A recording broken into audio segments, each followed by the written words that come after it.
नहीं हो सकता है। यदि आप पूजा करने के लिए आए हैं, आप अपना काम धाम सब कुछ छोड़ के अगर यहाँ पर आए हैं, तो आपका केवल केवल आप यहाँ मन लगाएं। अभी आप अपने सब चीज को भूल जाएं और केवल उस परमात्मा को लिए जिसने इस संसार को रचा है, जो अनादि है, जो अनंत है, जो इस संसार की सृष्टि को जो रचयिता है, उसकी मने हम प्रार्थना करने के लिए, उसको धन्यवाद देने के लिए कि हमारा जीवन जो हम आज 20 साल का हो गए, कोई 5 साल का हो गया, कोई 1 साल का हो गया, जो 60 साल हम अपने जीवन में जो कुछ भी पाया है, जो कुछ भी खोया है, वो सब हमारा धर्मेश का है। और उसको धन्यवाद देने के लिए आज हम यहाँ उपस्थित हुए हैं। और इसलिए मेरे माता पिता भाई बहन, आप अपने जीवन में यदि अगर धर्मेश को अपने हृदय में पाना चाहते हैं, क्योंकि धर्मेश सरनामा आपके अंदर में है, शैतान और अच्छाई और बुराई और सच्चाई सब यहीं पर है। और इसलिए आपको तन और मन से, धन से, पूरे मन और शरीर और आत्मा से एकाग्रचित्त होकर प्रार्थना में लीन होना होगा।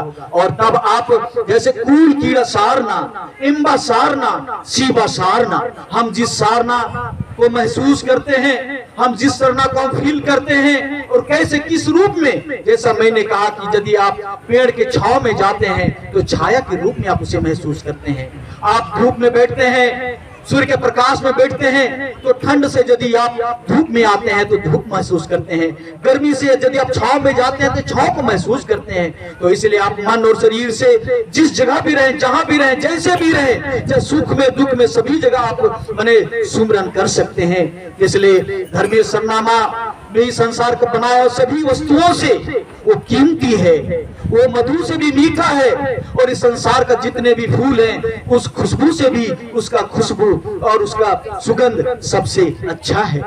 हे मेरे माता पिता, हम कैसा खुशबू बिखेरना चाहते हैं अपने जीवन में, अपने समाज में, अपने परिवार में, हम कैसा सुंदर फूल बनना चाहते हैं, हम कैसा सुंदर समाज में संदेश देना चाहते हैं। हम अपने माँ बाप के लिए एक अच्छा बेटा, अच्छा बेटी बनना चाहते हैं, हम अपने बच्चों के लिए अच्छा माँ और पिता बनना चाहते हैं, हम अपने संग और साथियों के लिए अच्छा दोस्त और अच्छा मित्र बनना चाहते हैं, हम अच्छा पड़ोसी बनना चाहते हैं, हम एक अच्छा राष्ट्र का एक राष्ट्र सेवक बनना चाहते हैं। तो हमारे लिए यह सबसे बड़ा कर्तव्य, हमारा फर्ज, हमारा धर्म बनता है कि हम अपने संस्कृति और सभ्यता परंपरा के अनुसार, इसलिए एकदम ये जो कहा गया है, सांस्कृतिक मूल्यों के बिना शैक्षणिक ज्ञान अधूरा है। मेरे भाइयों एवं बहने, पढ़े लिखे सभी विद्वान बुद्धिजीवी, इस बात को आप समझे कि सांस्कृतिक मूल्यों के बिना शैक्षणिक ज्ञान अधूरा है। यदि आप अपनी संस्कृति को नहीं समझते, आप अपनी संस्कृति को यदि आप नहीं अपनाते, आप डॉक्टर बनते हैं, इंजीनियर बनते हैं, IAS बनते हैं, IPS बनते हैं, संसार का आप प्रधानमंत्री, राष्ट्रपति, जीवन का कोई भी कितना बड़ा नेता हो, कितना बड़ा आप ऑफिसर बनते हैं या बिजनेसमैन बनते हैं, यदि आप अपनी संस्कृति, क्योंकि सांस्कृतिक ज्ञान के बगैर शैक्षणिक ज्ञान अधूरा है। और संस्कृति ही हमें संस्कार सिखाती है, और संस्कार में ही हमारा जीवन का मूल्य है। जब तक हम अपने मूल्यों को नहीं समझेंगे, हमारा मूल्य क्या है, हम जब तक अपने सांस्कृतिक मूल्यों को, इसलिए आज हम यहाँ पर जो आए हैं, अपने आप को आप समर्पित करें। आप अपने जीवन में आप योद्धा बनना चाहते हैं, कैसा योद्धा? अगर आप भगवान धर्मेश सिंह को आपने धन दिया है, दौलत दिया है, ज्ञान दिया है, शक्ति दिया है, उस शक्ति का, उस ज्ञान का, उस दौलत का सदुपयोग होना चाहिए। गरीबों में जो भी हो, सेवा भाव होना चाहिए। जब तक, क्योंकि मैंने कहा कि प्रकृति निरंतर वह क्या कर रहा है, उसका धर्म, उसका कर्म, उसका फर्ज, वो हमें सेवा दे रहा है। इसलिए हम प्रकृति के अनुयायी हैं, प्रकृति के उपासक हैं। हम प्रकृति को, हर चीज को हम आदिवासियों ने आत्मसात किया है, और इसलिए हमारे मन में न छल है, न कपट है, न ईर्ष्या है, न द्वेष है। हम जैसा है, प्रकृति को मानने वाला, हम सबसे प्यार और प्रेम करते हैं। आपने प्यार और प्रेम को नहीं जाना तो आप धर्म को नहीं जाना। धर्म का दूसरा नाम ये प्यार और प्रेम है। जिसने प्यार और प्रेम को जाना, और इसलिए पति और पत्नी में प्रेम होना चाहिए, भाई और बहन में, बेटा और बेटी में, संग और साथी में, और इसलिए प्यार और प्रेम को जानने वाला ही धर्म को समझ सकता है, उसके मर्म को वो समझ सकता है। और इसलिए आप में दयालुता, आप में प्रेम, आप में एक दूसरे के प्रति सेवा करने की भावना वो तभी आ सकती है जब आप अपने संस्कृति से प्यार करेंगे, आप अपने भाई बहन से प्यार करेंगे, आप अपने संग साथियों से प्यार करेंगे, आप अपने तमाम अपने राष्ट्र, आप में राष्ट्रभक्ति होनी चाहिए, आप में देशभक्ति होनी चाहिए, आप में अपने पूरे समाज के प्रति आप में वो भावना, वो प्रेम, वो जागृत कैसे होगा? जब आप सत्य खुदा सरना मां धर्मेश के चरणों में आएंगे और अपने आप को समर्पित करेंगे। और इसलिए मेरे भाइयों बहनों, मेरे बाल बच्चे, जो भी पढ़े लिखे युवाओं के लिए खासकर आज मैं कहना चाहता हूँ इस प्रार्थना सभा में, जितने भी जिस क्लास में भी आप पढ़ रहे हैं और जिस कॉलेज में जहां भी आप पढ़ रहे हैं, आप अपने जीवन में एक अच्छा व्यक्तित्व, एक अच्छा इंसान, एक अच्छा मानव बनने का, क्योंकि हमें प्रकृति ने वो रास्ता दिखाया है, वो सभ्यता दिया है, और उस सभ्यता को देके हमारे पूर्वजों ने कभी भी दूसरों के प्रति वैमानस नहीं फैला, कभी दूसरों के प्रति ईर्ष्या और द्वेष नहीं लाया। जिसने भी हमारे शरण में आया, हम सबों ने उन्हें शरण दिया है। जिसने भी हमसे जो कुछ भी मांगा, हम आदिवासी ने उनसे स्वेच्छा से उन्हें दिया है। और इसलिए हम लोग देने वाले हैं। प्रकृति जिस तरह से हमें देता है और वो बदले में कुछ नहीं लेता है, स्वयं हम लोग भी ठीक इसी तरह से हम भी दूसरों को देते हैं और उससे अपेक्षा नहीं करते हैं। हमारे जीवन में सेवा की भावना और अगर नहीं आती है तब प्रकृति के उपासक नहीं कहला सकते। इसलिए हे अनादि मल मुंजना मल का नी निम्रादे धर्म बंगायो, हम जिस अनादि मल मुंजना, ना जिसका जन्म ना मृत्यु, और हम देखते हैं कि दूसरे धर्मों हम जिस जो जन्म लिया, आज इस सरना धर्म के बारे में हमारे बहुत सारे भाई बहन नहीं समझ सकते हैं। हम सभी लोगों का सम्मान करते हैं। जितने भी महापुरुषों ने, क्या हिंदू धर्म के पहले ईसाई और मुस्लिम और जैन बौद्ध धर्म के पहले इस दुनिया में धर्म नहीं था? तो कौन सा धर्म था? क्या प्रकृति पहले आया कि धर्म पहले आया? और यह प्रकृति जो स्वयंभू है, जो अप्रूपी है, जो द्विपुट है, जिसे हम अनादि कहते हैं, जिसे हम सारना कहते हैं, वही आया। तभी इस संसार में मानव आया।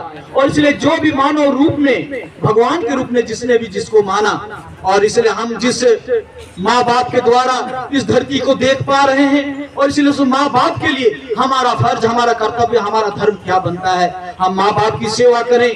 अगर इस जन्म को इस संसार में जीने का अगर हमने माँ बाप को सेवा नहीं कर पाया, एक बेटा बेटी का अच्छा फर्ज नहीं निभा पाया, तो हमारा जन्म इस संसार में लेने का कोई मतलब नहीं है। जीवन में खुशी ही बांटना, जब आप खुशी नहीं बांट सकते तो दूसरा को आप दुखी करने का भी आपको अधिकार नहीं है। आप किसी को अगर दे सकते हैं तभी आप उसको बोल भी सकते हैं। तो हे मेरे भाइयों एवं बहनों, आप जो भी इस संसार से जो कुछ भी आपने लिया है, प्रकृति ने हमें सब कुछ दिया है। और इसलिए हम अपने माँ बाप से इतना प्यार करें अपने समाज से, अपने राष्ट्र से, कि हम सब कुछ समर्पित कर दें। क्योंकि संसार में हम कुछ भी लेके नहीं आए हैं। हम इस नंगे आए थे, इस संसार से नंगे जाएंगे। हमारे साथ में हमारा कैरियर, हमारा कैरेक्टर ही जाएगा। आप जो कुछ करेंगे, जो बोएंगे, वही फसल आप काटेंगे। और इसलिए जीवन हमारे लिए बड़ा अनमोल है, बड़ा बहुमूल्य है। और इसलिए सुबह होता है और शाम होता है। यह तो जीवन का क्रिया है, यह प्रकृति का नियम है। जो इस संसार में आया है वो एक दिन आएगा। और इसलिए मैं प्रार्थना के रूप में आप भी हमारा साथ देंगे। चारे सारा आको जीवन बाढ़ आको, आदि सुख के राजी नाम ए तेरा लगी को, माला होले तीरो तुकालो को, माला होले तीरो तुकालो। चारे सारा आको जीवन बाढ़ आको, आदि सुख के राजी नाम ए तेरा लगी को, माला होले तीरो तुकालो को, माला होले तीरो तुकालो। या खुद गोटी को बीड़ी माला का, बीड़ी मुंडो कालो को, मुखा मानो कालो को, भाटी सुख तेरा जी नाम ए तेरा लगी लगी को माला बोले नीरोध को माला बोले नीरोध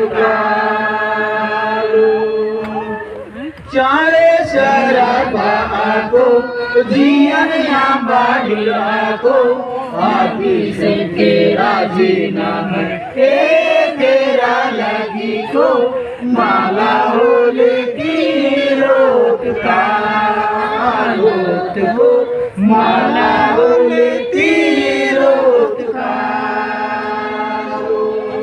मालिन भेद है अयन बन भाई बहन बगरो बीड़ी पुत्तो का मनोकालो ये प्रार्थना नेता की बात करी सुबह होगा शाम होगा ये प्रार्थना किसके लिए बोला गया है क्योंकि आपका जीवन बड़ा अनमोल्य है।